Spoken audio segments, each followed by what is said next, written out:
All right, what's up, everybody? It is Carlos Collects Comics, and I'm back with another episode of Monday Hauls. Can't wait to show you what I picked up this past week.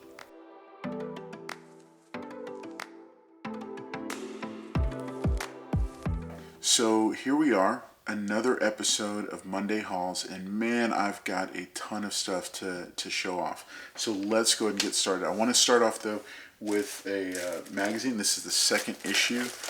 Den of Geek has been putting out a new magazine, and man, this just brings back all the nostalgia feels for like Wizard magazine and other geek culture magazines. There's not many physical magazines left, and so I picked up a copy of Den of Geek in my LCS. They're completely free. I highly recommend picking up a copy and reading it because that helps them with their print run and helps them with with advertisers, and which is how a magazine like that is going to continue going. So I'm not getting paid or anything by them. They probably don't even know who I am, but I just wanted to go ahead and say that because I love print magazines. So another quick pickup: if you have been checking out the Invincible series on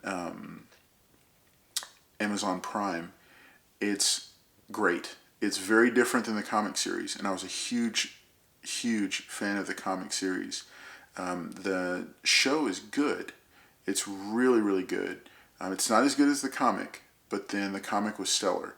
But it is fantastic. So what I did, because my entire individual run, those books are getting more and more expensive. I'm going to be slabbing those, won't be reading them. So I picked up a stack of the Invincible trades. We got issue 4, 5, 6, 7, 8, and 9. Are not issues, but these are the trade paperbacks. Each one collects about 5 or 6 issues of the original series, and I want to get those because my son is getting into reading them now.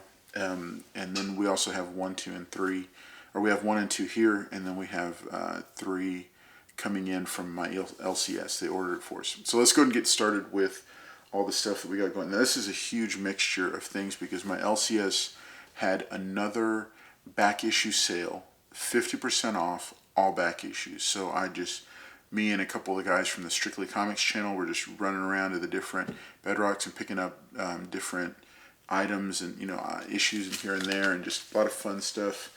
I'll start with something that my son had wanted.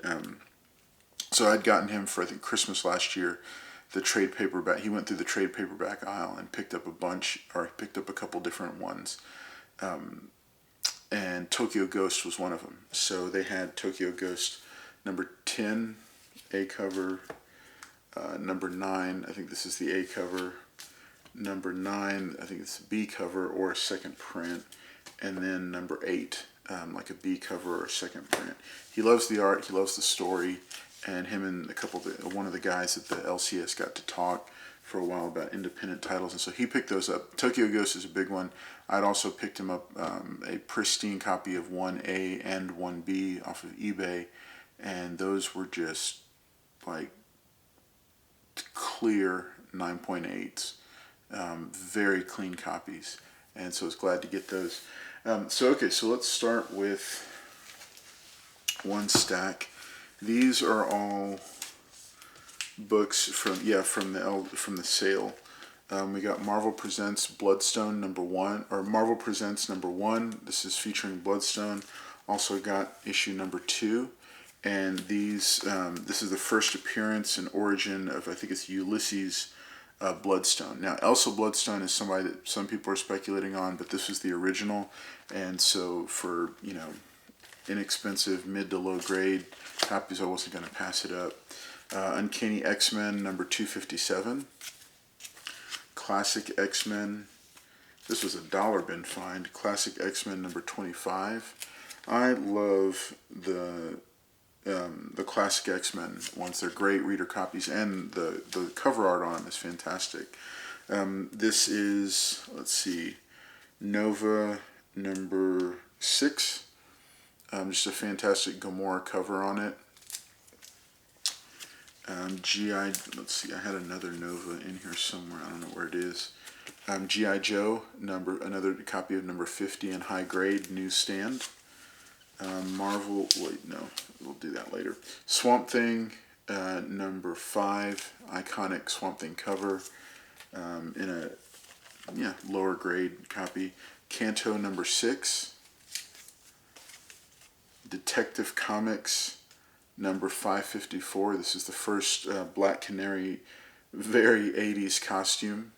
Reminds me kind of the Nightwing costume from the same time period. Detective Comics number 471. This is the first modern age Hugo Strange. Batman number 339. Just love the cover. It's the return of Poison Ivy. It's one of my favorite. I just love that era because I remember growing up. It gives me the warm fuzzies, the nostalgia every time. Not necessarily any kind of like investment book or anything, just personal collection highlights.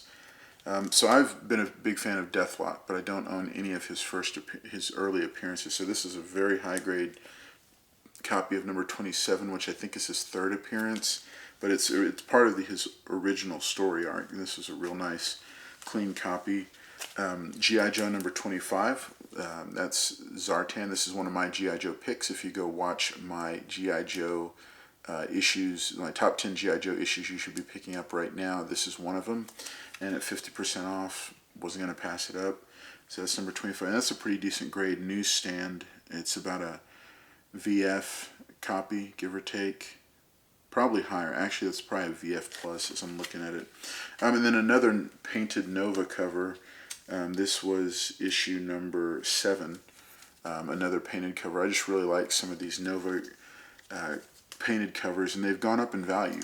And so a lot of people are, I think they're getting picked up quietly here and there, just because it's great artwork. You really can't pass up that cover art, and it being tied into Annihilation. That's a good thing moving forward. Marvel Fanfare number 24. I think it's the first meeting of two characters. One of the other guys had recommended me picking it up, and so I just went ahead and threw it on the stack. Let's see. Okay, here's a whole other stack of books. All right. Brave and the Bold, number 50. This is a really nice Silver Age classic. Now it's a very low grade. This is the spine is split almost all the way down here, and there's some torn up edges down here. But this is number 50 of the Brave and the Bold. It's the first team up between the Green Arrow and Martian Manhunter, or the Manhunter from Mars is what he was called at that time. This is a personal pick that I've been doing, Secret Six. If you follow me on Instagram, you saw these get showcased there in a picture. But I am looking for the full run, and I did pick up. This is number 3. These are all and that's in a Fine Plus. Number 4, which is in a Fine.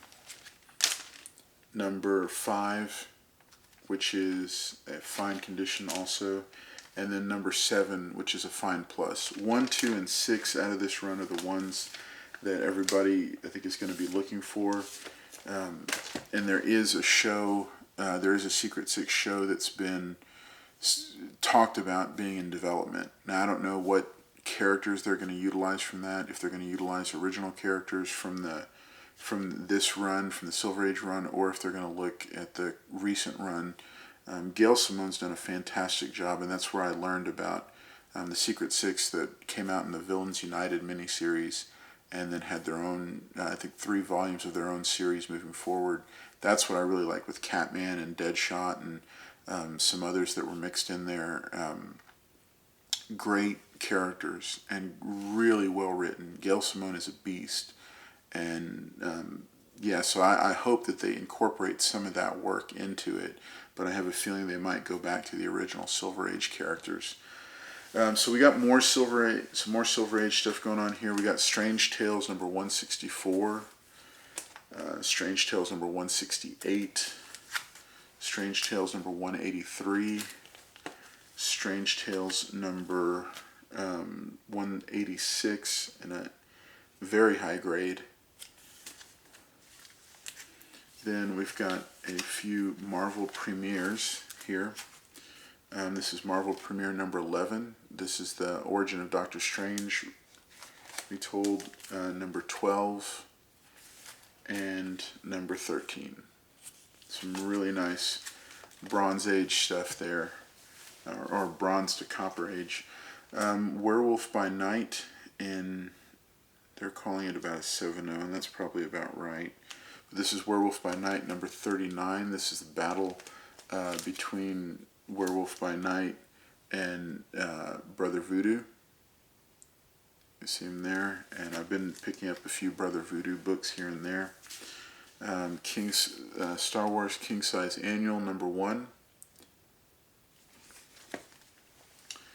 And then X-Men number 172 and 173. X-Men number 205. Classic X-Men number 21. Love these Art Adams covers. They're perfect. Yeah, that was Classic X-Men number 21. And then we got X-Men number 283. This is about I don't know what, yeah, it's definitely not like a 9.0 or, well, 9.0 to 9.2 maybe, but this is that's a decent copy. And then this was a cool little find. X-Force number 25, and it's autographed by Fabian Nicieza, and it had a COA on the back. And I always like raw autograph books when I find them, so those are a lot of fun. Then last here we got some new Comic Book Day books, but here, well, let me show these first. These are all new Comic Book Day books, but these two are books that I found at a Half Price Books. So Bounty Hunters number 3 has a little bit of a fold here on the corner, and then this one was kind of one of the highlights because I've never paid this low for a neat book. This is G.I. Joe number 14. It was sitting in the regular bin. I guess the guy can't charge less than 50 cents, so I got it for 50 cents. But it's just a second print. But that being said, 50 cents for the second print for the first appearance of Destro, that's pretty cool. So this is a personal collection book. It'll go right next to, or it'll go right behind my first print. And yeah, this was just a real neat one. It's a mid grade. It's maybe a 5.0. The staples are not very strong on it, but yeah, I have it at a fine minus. I think a little bit of a spine roll and some loose staples. But it's a nice little pickup. Okay, so new Comic Book Day books. Noctera number 1. It's not new, but they still had some copies on the stand, and I still do recommend picking them up. Again, undercover price, you can't beat it. But here's number 3, the A cover, and then the B cover. I literally just earlier tonight, and it's Sunday night, I literally just found out about the secret variant for number 3. I didn't get a copy of it. I didn't even know about it, so that's okay. I mean, you win some, you lose some, and I will probably find copies of it at some point. Find a copy of it at some point, but I'm really liking Noctera. I think it's a great story, great character, and it's well worth picking up because you can get them for undercover price. I've got Batman, of course, number 108, the A cover and the B cover. And these, I didn't deal with any of the ratios or anything because it's just too much to keep up with, and so, but I just wanted to get those because it's a new character, first full appearance, and it's Tynan. You can't go wrong with Tynan right now. Eve, number 1, cover A and cover B. Again, didn't really mess with trying to get variants for this one. I mean, all the ratio variants and all that, because I'm trying to shift a lot of my spending over to Silver Age stuff and silver, copper, bronze, all the precious metals. ENIAC number 3 came out. It's it's good story and it's good art, so don't sleep on it. My son picked this one out, and I thought it was really good, really neat.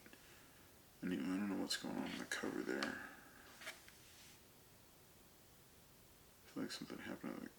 No, that's something that's on there. Okay, so Whalesville. This one shot from Bad Idea is really original art, really original story. He really liked it, and I like when he reads, so I got it for him. And he picked it out and liked it a lot. Definitely a very neat story. And Matt Kent, he's doing a lot of stuff for Bad Idea, and he's a really solid writer. So we got Star Wars, or War of the Bounty Hunters Alpha. Picked up a couple of copies of the action figure variant because I'm a sucker for action figure variants. I also picked up the 1 in 25 director's cut version. This is the black and white sketch, or black and white cover, with the art by McNiven. And this, one of the LCSs that I frequent had it for a pretty good price, and so I decided to pick it up. And then this is another one that my son picked out.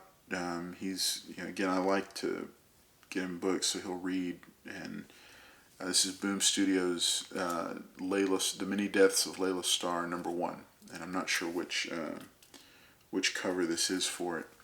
But yeah, that was so those were the pickups for this cycle. Again, like I said, that was a much heftier stack of books than I normally have. I'm trying to cut down on the modern books and shift it more towards silver, bronze, copper. And so thanks for tuning in. Drop a like, drop a comment, and please consider subscribing. I've broken, I think, 50 subscribers now. I'm very excited about that because this is just a little thing that I decided to start doing with the YouTube channel. And thank you to each and every one of you that's watching these and that's tuning in and hanging out. I am going to be doing a giveaway soon. I might even come down from 100 subscribers and do something at, sooner than that. But it's been great to do that. I want to give a quick plug to Strictly Comix. Strictly Comix is going to be having their 100th affordable auction on Thursday night, in like 3 days, on Thursday night at 6:30 p.m. Central, 7:30 p.m. Eastern, and then it's 4:30 p.m. Pacific Standard Time. A lot of big books that are going to be going up. We're celebrating the 100th affordable auction episode. Everything that's auctioned on that night is going to be going to the Hero Initiative, and I'm gonna have a quick spot on that and auction something off. But like I said, everything that's being auctioned off that night is going to be going towards the Hero Initiative, which is a worthy, worthwhile charity that works to like they fundraise so that they can help take care of comic book creators who didn't receive fair and equitable payment for the work that they did, and who now in their retirement years are having trouble with finances. So a lot of artists and creators support it. You can check out I'm going to put a link to the website for Hero Initiative in the comments below. So make sure and check it out, and make sure, again, Thursday night, the Strictly Comix YouTube channel, and really going to be a great time. So it's going to be, we always have a lot of fun, and we can't wait to be able to raise some money for the Hero Initiative using the 100th episode of the affordable auction on Strictly Comix. So hey, this is Carlos Collects Comics, and it's been fun to hang out with you and to share the haul from this past week. Take care.